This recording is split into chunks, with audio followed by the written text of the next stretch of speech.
Hello students, welcome to NCERT deep learning.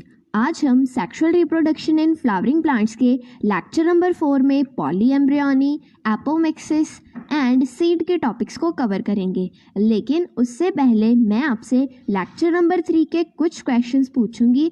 आपको उन questions के आंसर कमेंट बॉक्स में लिखने हैं। सो फर्स्ट क्वेश्चन है, geitonogamy is functionally dash pollination but genetically dash pollination. कि जिटनोगैमी फंक्शन के आधार पर डैश पॉलिनेशन है बट जेनेटिक लेवल पर डैश पॉलिनेशन है। सो क्वेश्चन नंबर 2 है, what is the ploidy of PEN and zygote. PEN यानी प्राइमरी एंडोस्पर्म न्यूक्लियस तथा जाइगोट की प्लॉइडी क्या है। Question number 3, what is the term used for pollination by insects. जब insect द्वारा pollination होती है तो हम उस पॉलिनेशन के लिए किस टर्म का इस्तेमाल करते हैं वो आपको बताना है। सो चलिए अब हम आगे के टॉपिक पर मूव करते हैं। Seed. In angiosperms the seed is the final product of sexual reproduction. Angiosperms में सेक्सुअल रिप्रोडक्शन का अंतिम उत्पाद सीड होते हैं। It is often described as fertilised ovule. इसे फर्टिलाइज्ड ओव्यूल के रूप में डिस्क्राइब किया जाता है। Seeds are formed inside fruits. फल के अंदर सीड बनते हैं। A seed typically consists of seed coat, cotyledon and an embryo axis. एक टिपिकल सीड में सीड कोट, कोटिलिडन्स तथा एम्ब्रियो एक्सिस होती है। The cotyledons of the embryo are simple structures, generally thick and swollen due to the storage of food reserves as in legumes. Embryo के cotyledons मोटे तथा फूले हुए होते हैं क्योंकि उनमें फूड मटेरियल स्टोर होता है। मैच्योर सीड्स में बी नॉन एल्ब्यूमिनस और exalbuminous. Mature seed non albuminous या एक्स एल्ब्यूमिनस हो सकते हैं। Non albuminous seed have no residual endosperm as it is completely consumed during embryo development. Example pea groundnut. Non albuminous seed में कोई endosperm नहीं होता क्योंकि यह एम्ब्रियो की डेवलपमेंट में पूरी तरह यूज हो चुका होता है, जैसे कि मटर तथा मूंगफली में। Albuminous seeds retain a part of endosperm as it is not completely used up during embryo development. Example wheat, maize, barley, castor. Albuminous seeds में एंडोस्पर्म का कुछ हिस्सा होता है जो कि एम्ब्रियो द्वारा डेवलपमेंट के समय पूरी तरह यूज नहीं किया जाता, जैसे कि गेहूं, मक्की, जौ, कैस्टर सीड आदि में। Occasionally in some seeds such as black pepper and beet, remnants of nucellus are also persist. This residual persistent nucellus is the perisperm. कुछ बीजों में जैसे कि काली मिर्च तथा चुकंदर में न्यूसेलस के कुछ अवशेष होते हैं। इन अवशेषों को पेरिस्पर्म कहा जाता है। तो अब आप स्क्रीन पर देख रहे हैं पी, जो कि नॉन एल्ब्यूमिनस सीड है। इसी तरह आप ग्राउंडनट को देख रहे हैं जो कि एक्स एल्ब्यूमिनस या नॉन एल्ब्यूमिनस सीड है। इसमें रेजिडुअल एंडोस्पर्म नहीं होता। अब आप व्हीट को देख रहे हैं जिसमें रेजिडुअल एंडोस्पर्म होता है, यानी कि ये एल्ब्यूमिनस सीड है। इसी तरह आप बार्ले सीड्स को देख रहे हैं, कैस्टर सीड्स, मेज। इन सभी सीड्स में एंडोस्पर्म होता है। तो अब आप ब्लैक पेपर एंड बीट को देख रहे हैं जिसमें पेरिस्पर्म होता है, यानी न्यूसेलस के कुछ residues. Integuments of the ovule harden as tough protective seed coats. Ovule के इंटेगुमेंट्स सीड कोट की तरह ही सख्त होते हैं। The micropyle remains as a small pore in the seed coat. Seed coat में माइक्रोपाइल एक छोटे शेड की तरह रहता है. This facilitate the entry of the oxygen and water into the seed during germination. यह जर्मिनेशन के समय सीड में ऑक्सीजन तथा पानी के आने को रास्ता देता है. As the seed matures, its water content is reduced and seeds become relatively dry, 10 to 15% moisture by mass. जब सीड मैच्योर हो जाता है तो इसमें से पानी कम हो जाता है तथा सीड पहले से सूखा हो जाता है. The general metabolic activity of the embryo slows down. The embryo may enter a state of inactivity called dormancy, or if favorable conditions are available, adequate moisture, oxygen and suitable temperature, they germinates. Embryo की metabolic activity धीरे हो जाती है. Embryo एक inactivity की stage में चला जाता है जिसे हम डॉर्मेसी कहते हैं. यदि अनुकूल परिस्थितियां आए जैसे कि पर्याप्त नमी, पर्याप्त ऑक्सीजन तथा सही तापमान, तब सीड जर्मिनेट हो जाता है. तो चलिए अब हम कुछ सीड्स के स्ट्रक्चर्स की तरफ ध्यान देते हैं एंड उसे रिकॉल करने की कोशिश करते हैं. सो अब आप स्क्रीन पर देख रहे हैं ग्राम सीड. अब आप माइक्रोपाइल को देखिए. अब आप कॉटिलिडन्स को देखिए. चलिए अब हम मेज सीड की लेबलिंग करते हैं. सबसे बाहर वाली कवरिंग का नाम है पेरिकार्प. अंदर आप देख रहे हैं एंडोस्पर्म को. अब आप सक्यूटैलम को देखिए. अब आप कॉलियोपेटाइल देख रहे हैं, प्लम्यूल, रेडिकल, कॉलियोराइजा. सो चलिए अब आप अनियन सीड को देखिए. अनियन सीड के सबसे बाहर वाली हार्ड कवरिंग का नाम सीड कोट है. अब आप कॉटिलिडन को देखिए. अब आप शूट एपिकल मेरिस्टेम को देखिए जहां से शूट निकलेगी. अब आप हाइपोकोटाइल रूट एक्सिस को देखिए, रूट टिप, एंडोस्पर्म. चलिए अब हम कैस्टर सीड की लेबलिंग करते हैं. सबसे बाहर वाली covering seed coat, endosperm, cotyledon, hypocotyl root axis, shoot apical meristem, root tip. As ovule mature into seeds, the ovary develops into a fruit. जैसे ओव्यूल बीजों में बदल जाता है वैसे ही ओवरी फल में बदल जाती है. That is the transformation of the ovules into the seed and the ovary into the fruit proceeds simultaneously. यानी कि ओव्यूल का सीड में बदलना तथा ओवरी का फ्रूट में बदलना साथ ही साथ चलता रहता है. As ovules mature into seeds, the ovary develops into a fruit. जैसे ओव्यूल बीजों में बदल जाते हैं वैसे ही ओवरी फल में बदल जाती है.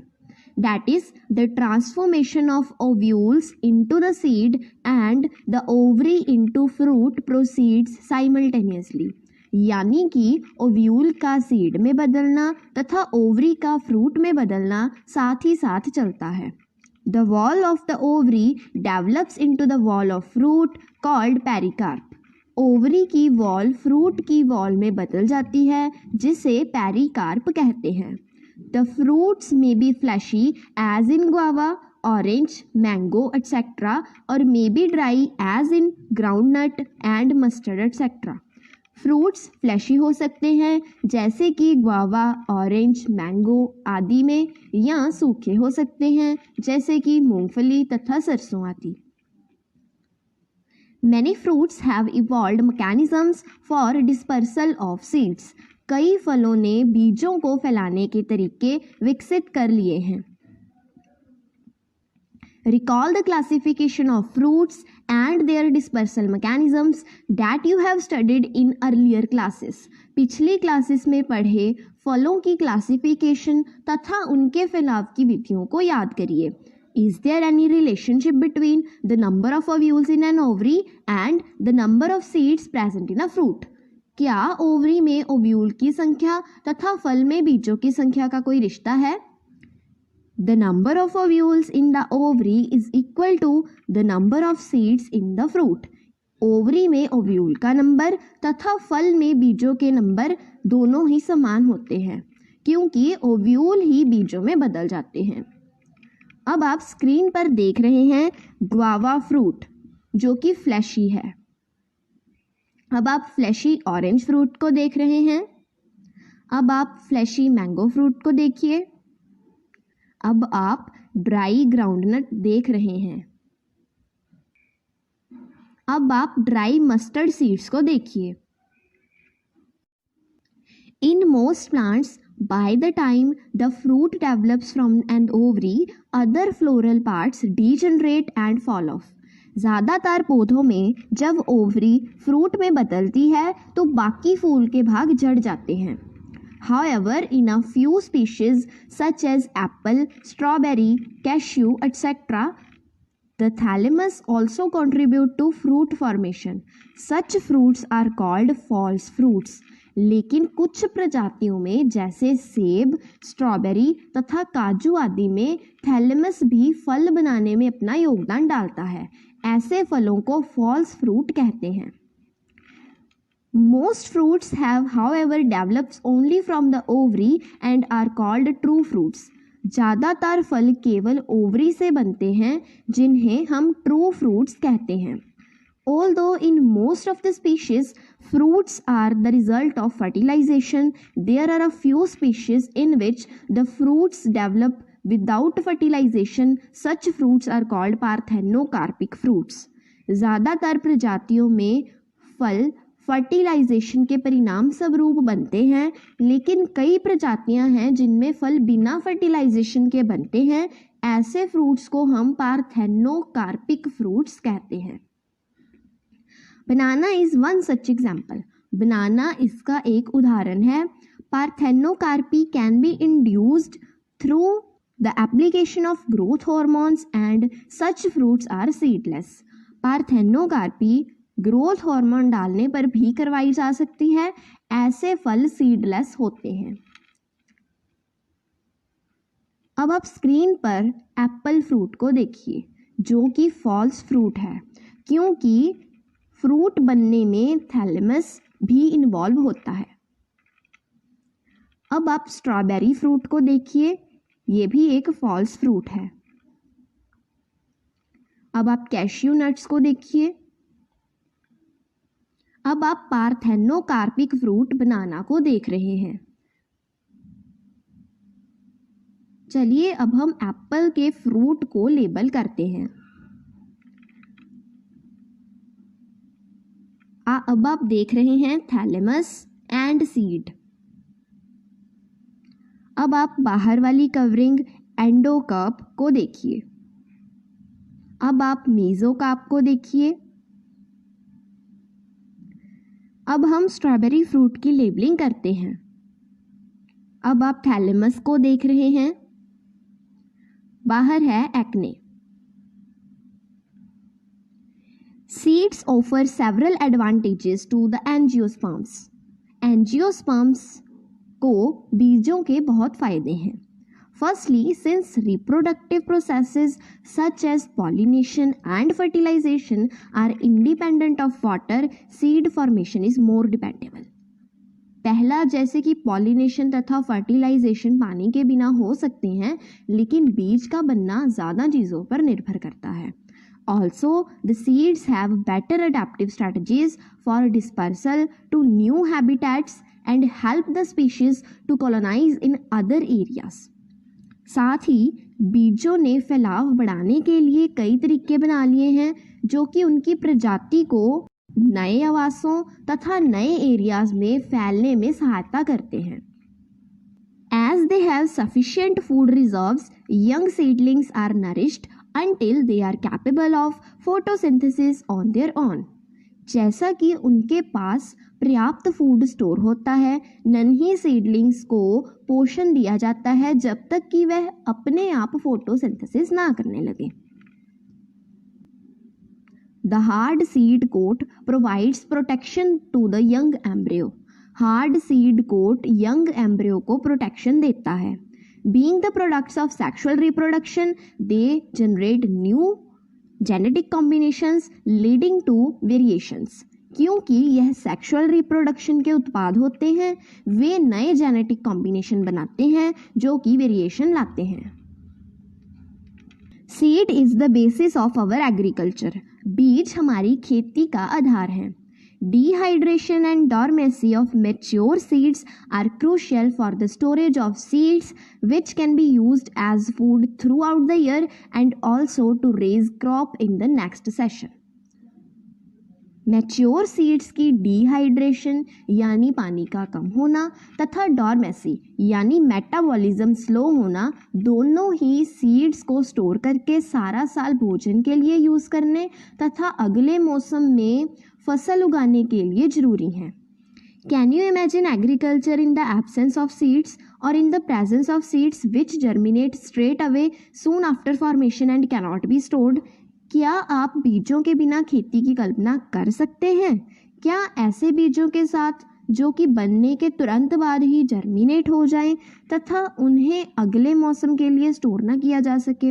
नो, नहीं. How long do the seeds remain alive after they are dispersed. आप क्या सोचते हैं कि बीज कितने सालों तक जिंदा रह सकते हैं जब उन्हें डिस्पर्स कर दिया जाता है? This period again varies greatly. In a few species, the seeds lose viability within a few months. Seeds of a large number of species live for several years. यह पीरियड हर प्रजाति में अलग अलग होता है. कुछ स्पीशीज में सीड कुछ महीनों में ही वायबिलिटी खो देते हैं. कई प्रजातियों में सीड कई सालों तक जिंदा रहते हैं. Some seeds can remain alive for hundreds of years. कुछ सीड सैकड़ों वर्षों तक जीवित रहते हैं. There are several records of very old yet viable seeds. कई पुराने लेकिन वाइबल यानी जो बीज आज भी पौधा बनाने के लायक हैं उनके उदाहरण हमें पता हैं.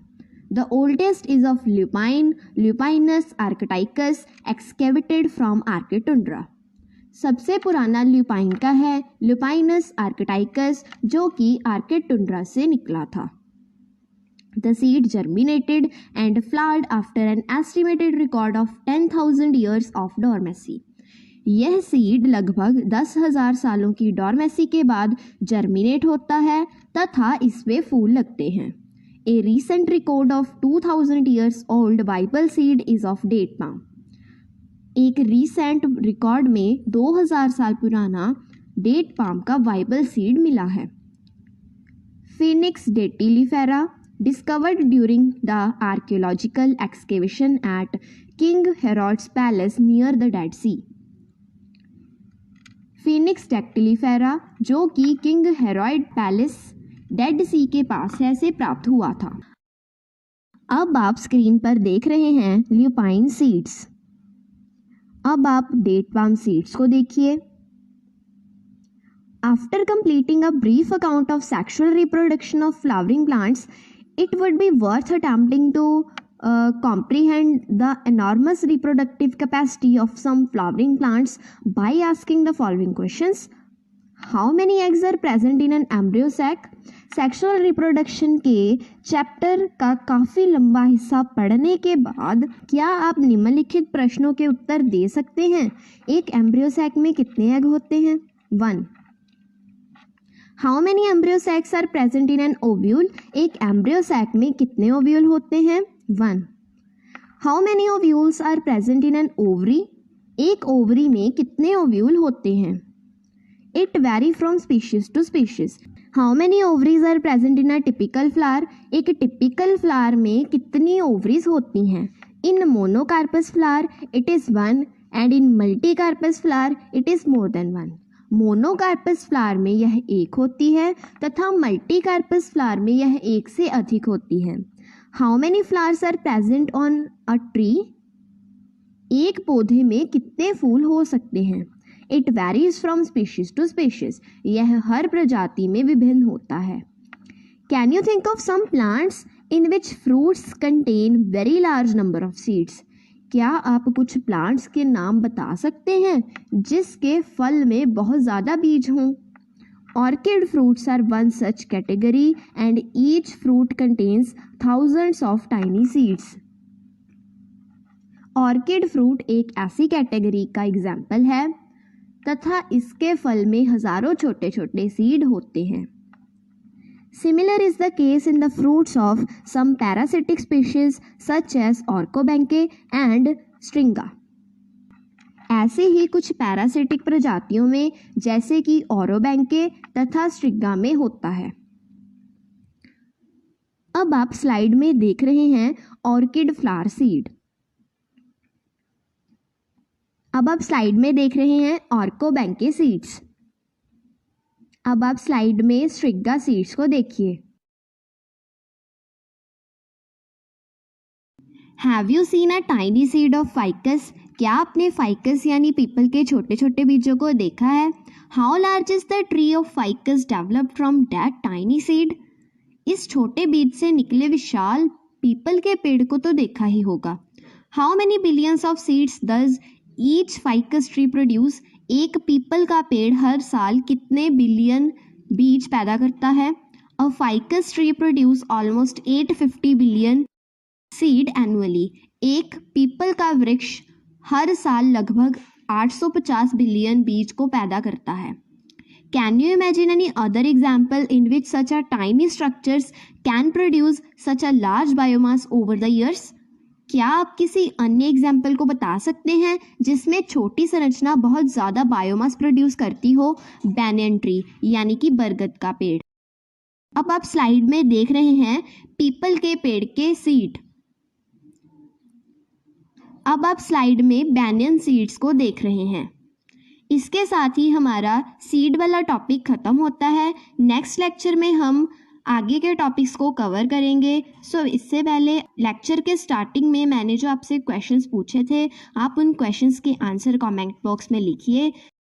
वीडियो में एनसीईआरटी के एक्स्ट्रा जो पिक्चर्स एंड मटेरियल्स यूज़ हुआ है वो हम अपने टेलीग्राम ग्रुप में शेयर करेंगे. सो आप उस ग्रुप को डिस्क्रिप्शन में दिए हुए लिंक की हेल्प से ज्वाइन कर लें. Good luck, work hard. Thanks for watching the video.